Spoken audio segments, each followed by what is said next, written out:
Stop using to-do list. Seriously, stop.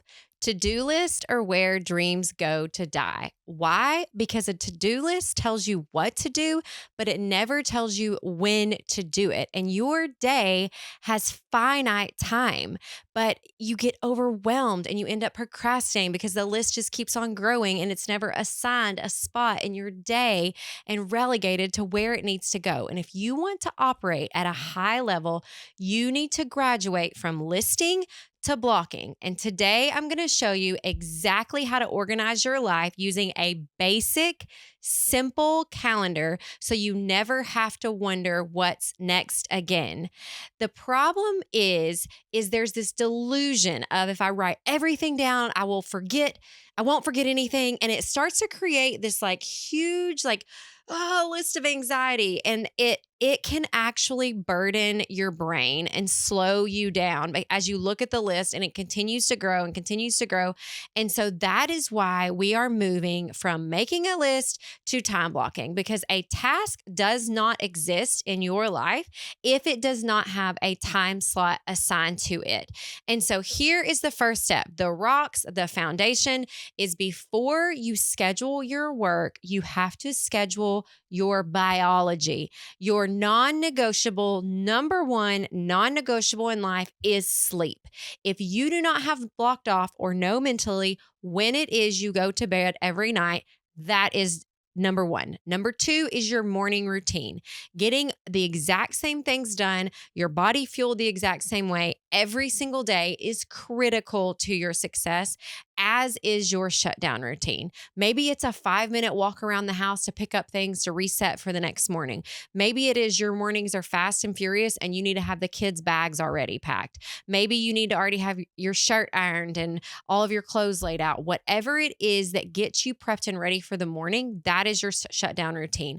Because if you do not book these appointments with yourself, other people will take up the time and you will be left frazzled and anxious and overwhelmed and trying to figure out how you got there. You don't need another app. You don't need another tool. A simple, basic calendar will do.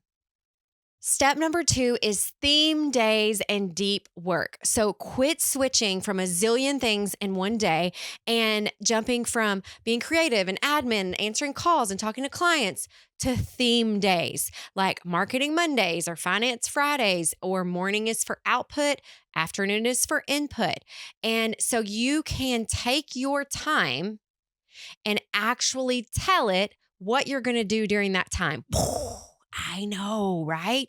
And so the problem is, though, is so many times we focus at especially New Year's resolution times, or I'm going to finally get it together. And we have this pretty color-coded calendar and it becomes completely useless if you are filling it with busy work that does not move the needle. You can be efficient and still be ineffective. And if you want to make sure that you are blocking time that is right for the revenue generating activities for your business, I can help you map that out. So it's not for everyone, but if you are someone that wants a little more support, click the link in the show notes and let's have a call. I've got a few time spots available in the upcoming week that won't stay open, because we want to make sure that your calendar activities reflect your goals, not just your chores and your to-do list. Okay.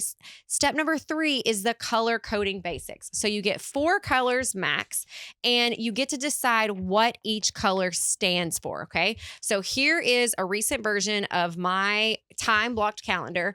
If you follow Michael Hyatt and the Full Focus team, they call it your ideal week. So every week is not going to be exactly like this, but if you had an ideal week without any interruptions, what would it look like? So typically green would be used for your money-making activities. And this one is handwritten. I do one of these every quarter that's handwritten, and the rest of the time I keep it all digital. So don't think you have to be on paper or you have to be digital. The point is that you are using a basic calendar and not trying to fill it with some fancy new routine that you're not actually going to be able to keep up with. And then I have pink in the mornings because that's when I work out. That's when I walk. That's when I do my morning routine. I have yellow is my family time. So when I'm homeschooling my son, date night with my husband, those things are on there. And maybe you use purple for joy and rest and social time. But at a glance, it should look like a painting. If it is all green, which is your business, your work, your money-making activities, that's telling something. Like you're headed for burnout. If it's all blue and you're like, and that's like maybe like life admin or health things for you, like then it that shows that you're probably not getting anything done and you're actually just procrastinating in your life. So I would highly recommend like making yourself like a little color code in the front of your planner so that you remember what each color is for until you get used to it, because you don't want that to be like another taxing decision. But having those colors and realizing like, oh my gosh, I have a balance of everything that's going on. If I was going to make this one perfect, so it's still got some blocks on it, like some empty space. It would be all the way filled out and I would have orange. I love orange. It's like my favorite highlighter color, I think.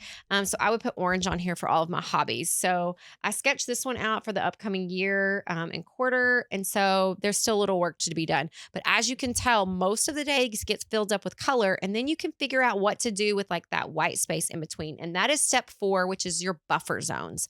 So the reality is life happens. You have traffic, there's long calls, an emergency comes up.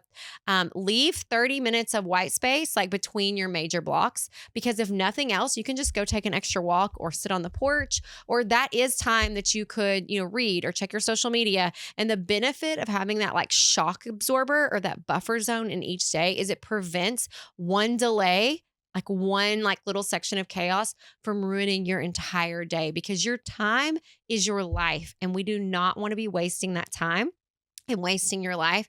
And my last piece of advice, please don't skip this one. Don't sleep on this one, is don't start Monday on a Monday. So all of my calendars run Monday to Sunday for a reason. If you have an iPhone, you can even set it up in your iPhone where your calendar starts on Monday instead of Sunday. If you work a wonky schedule, you may want to start on a Friday. You may want to start a different day. But I'm a Monday to Sunday girl, which means the end of my week is a Sunday. And so at the end of the week, that is when you need to plan the blocks for the next week. Check your calendar, check your time blocks. The more white space you have, the better if you're already reaching your goals. But if you're not reaching your goals, figure out how you can tweak those, because the end of the day, you hold the pen to your life.